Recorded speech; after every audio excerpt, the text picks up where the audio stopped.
အားလုံးပဲမင်္ဂလာပါရှင်ခင်ဗျာ Miss Journey Page မှာခင်ဗျာ Miss ပဲဖြစ်ပါတယ်ရှင်မနေ့က intro post လေးတင်ထားတဲ့အတိုင်း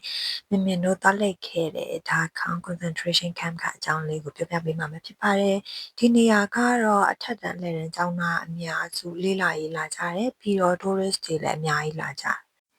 အခုမြင်နေရတဲ့နေရာလေးကတော့နာစီတွေလက်ထပ်တုံးကစစ်တုပ်ပန်းတွေကိုဖမ်းပြီးတော့ဒီ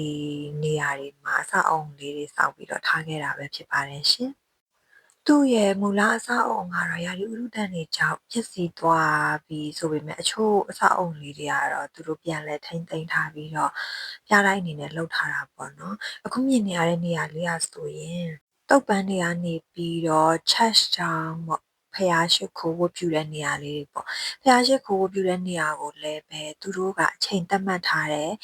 နေရာဘယ်ရက်ဆိုတာမျိုးသတ်မှတ်ထားတာတွေရှိတယ်အခုလာချင်တဲ့လာလို့မရဘူးပေါ့နော်ဒီဝင်းထဲမှာတော့မှမမေတို့သွားတော့ကတော့အောက်ဖက်တွေကိုမပေးစင်းမဲ့ပိတ်ထားလို့အထဲဘက်တွေအထိတော့မရောက်ခဲ့ဘူးပေါ့နော်အခုမြင်ရတဲ့အရာလေးကတော့ဟိုခေတ်တုန်းကပုံစံတော့အဖြူမဲ့ဓာတ်ပုံလေးနဲ့ပြန်ပြီးတော့ပြထားတာစောတုန်းကမြင်တို့စောင့်ဝင်တုန်းကမြင်ရတဲ့တန်ဆူးချိုးတွေအားဆိုရင်အဲ့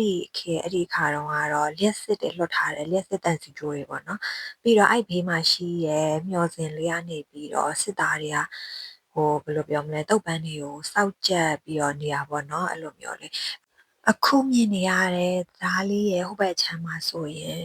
ကျမ်းမာတဲ့သူမကျမ်းမာတဲ့သူအပြည့်လောက်ထားတဲ့အကြီးသေးရာဇဝတ်သားတွေကိုတကြိုတဲ့နေရာလေးရှိရဲပြီးရဲ့ခါလဲကြာလို့ရှင်ဂျူးလူမျိုးတွေအတွက်ကိုပြုစုတောင်းတဲ့ချက်ချောင်းလေးတစ်ခုလည်းရှိသေးတယ်ပေါ့နော်အဲ့ဒီချက်ချောင်းလေးရဲ့အကြောင်းကိုဒီမှာရေးထားတယ်ပြီးရဲ့ခါလဲကြာတော့ဘယ်နေ့ဘယ်ရက်ဒီမှာဝတ်ပြုခွင့်ရှိရဲဆိုတဲ့အကြောင်းလည်းရေးထားရပေါ့နော်အဲ့ဒီတော့နောက်ဗီဒီယိုလေးမှာတုတ်ပန်းတွေကိုဘယ်လိုပုံစံနဲ့မီတင်းကြိုတယ်ဘယ်နေရာမှာမီတင်းကြိုတယ်ဆိုတာကိုပြပေးမှာမို့လို့နောက်ဗီဒီယိုလေးကိုလည်းစောင့်မျှော်အားပေးကြပါအောင်ရှင်ကျေးဇူးတင်ပါတယ်